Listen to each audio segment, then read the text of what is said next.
Assalamualaikum warahmatullahi wabarakatuh.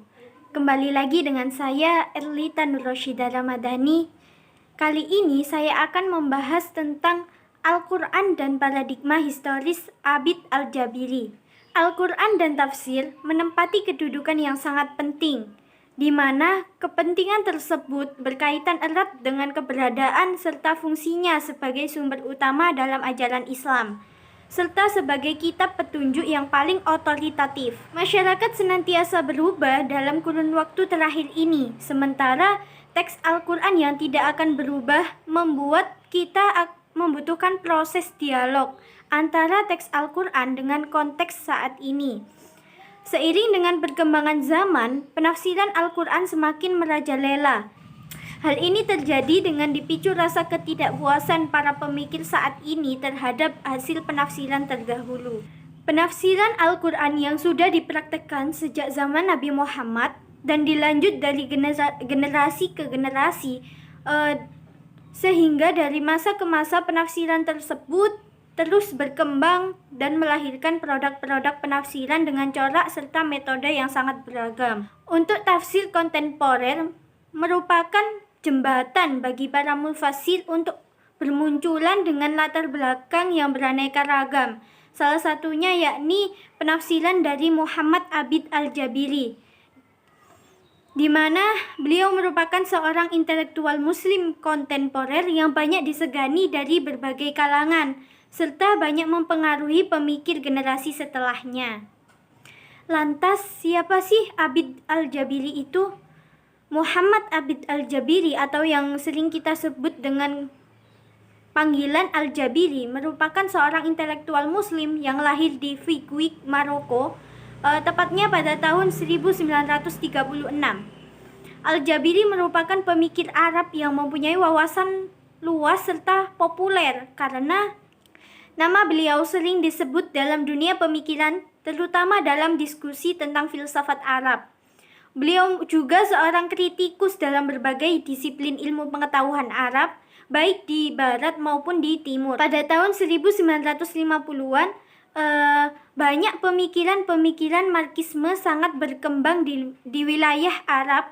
Hal ini membuat Al-Jabiri tumbuh sebagai pengagum dari Marxisme. Untuk pemikiran Al-Jabiri sendiri, banyak dilatar belakangi oleh ajaran Marxisme. Berdasarkan metode yang digagas oleh Al-Jabiri, beliau mulai aktif meneliti tentang kebudayaan dan pemikiran Islam. Namun dalam hal ini Al-Jabiri hanya membatasi pemikirannya dalam lingkup Islam Arab saja. Selain itu, Al-Jabiri juga membatasi diri pada persoalan epistemologi, yakni mekanisme berpikir yang mendominasi kebudayaan Arab dalam babak tertentu.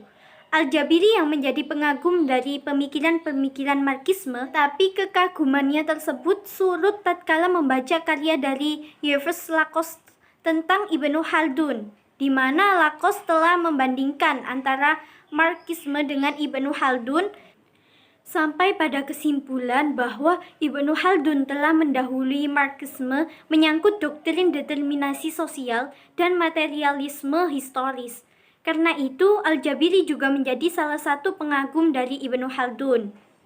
Jadi dapat dikatakan bahwa pemikiran Al-Jabiri itu berangkat dari pemikiran-pemikiran Marxisme dan pemikiran ilmuwan Islam klasik, khususnya pemikiran Ibnu Khaldun.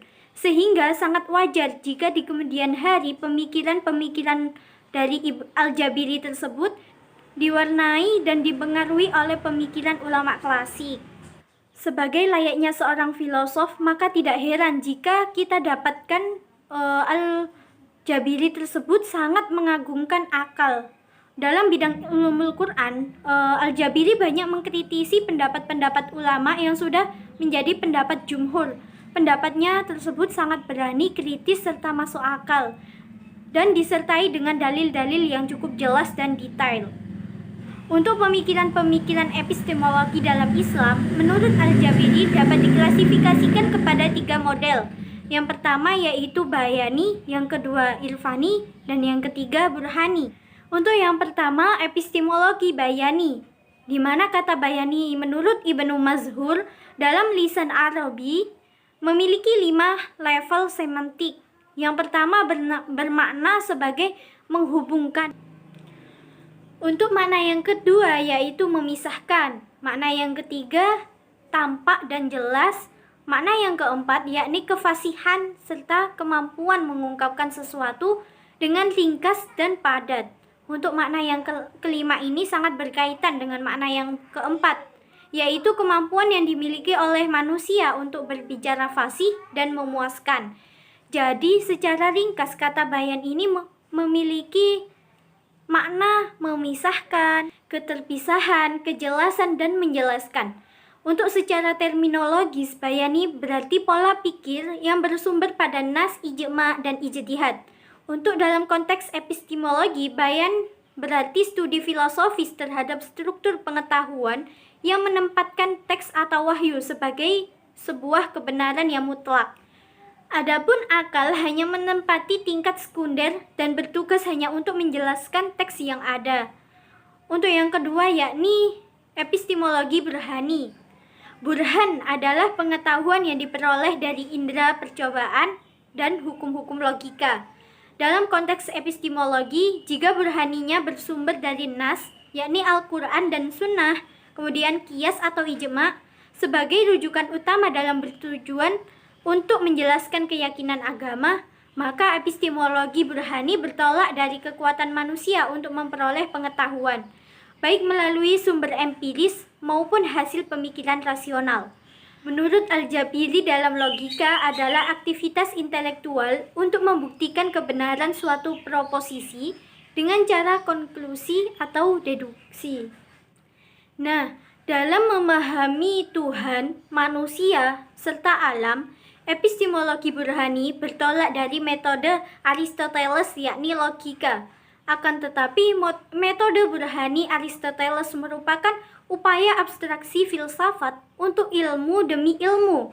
Sedangkan dalam kultur Arab Islam, metode ini digunakan untuk menjadi pondasi rasional ajaran Islam. Jadi, akar metode burhani sesungguhnya berasal dari Aristoteles yang digunakan sebagai analisis dan argumen dan dilanjutkan oleh Al-Kindi dan Al-Farabi. Menurut Al-Jabiri, metode rasionalitas Aristoteles di tangan Ibnu Sina menjadi al-aql al-mustaqil yang dipengaruhi oleh gnosis hermetisme sehingga tidak ada lagi yang menjadi rasional. Untuk yang terakhir yaitu epistemologi irfani. Kata irfan semakna dengan kata ma'rifah yaitu pengetahuan. Terutama dalam istilah tasawuf, irfan sebagai pengetahuan yang diperoleh melalui kasyaf atau ilham di kalangan para sufi ini dianggap lebih tinggi daripada pengetahuan biasa yang diperoleh melalui usaha manusia dengan indera atau akal. Bagi kalangan irfaniyun, pengetahuan tentang Tuhan tidak diketahui melalui bukti-bukti empiris rasional, tetapi harus melalui pengalaman langsung atau mubasyarah. Menurut konsep irfani, Tuhan dipahami sebagai realitas yang berbeda dengan alam, sedangkan akal, indera, dan segala yang ada di dunia ini merupakan bagian dari alam tersebut. Jika dalam epistemologi bayani mempersoalkan hubungan ungkapan makna, namun dalam epistemologi irfani ini persoalan yang akan dibahas yakni berhubungan dengan zahir dan batin. Dalam memahami ayat Al-Quran, kebahasaan tentang hubungan antara keduanya juga ditemukan dalam terminologi para sufi dengan membedakan antara mana yang takzil dan mana yang takwil. Meskipun Al-Quran sendiri tidak mempertentangkannya. Untuk sumber pokok pengetahuan dalam tradisi berpikir irfani merupakan experience atau pengalaman.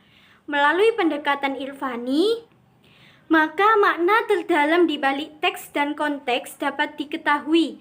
Jika asumsi dasar atau paradigma bayani lebih melihat teks sebagai sebuah fenomena kebahasaan, maka paradigma irfani lebih melihat teks tersebut sebagai sebuah simbol atau isyarat penggalian makna terdalam dari simbol-simbol dan syarat yang menuntut pembacaan serta kecerdasan emosional, kecerdasan sosial, dan isyarat-isyarat tersebut dengan melibatkan kecerdasan spiritual. Demikian penjelasan yang bisa saya sampaikan. Kurang lebihnya mohon maaf. Akhirul kalam, wassalamualaikum warahmatullahi wabarakatuh.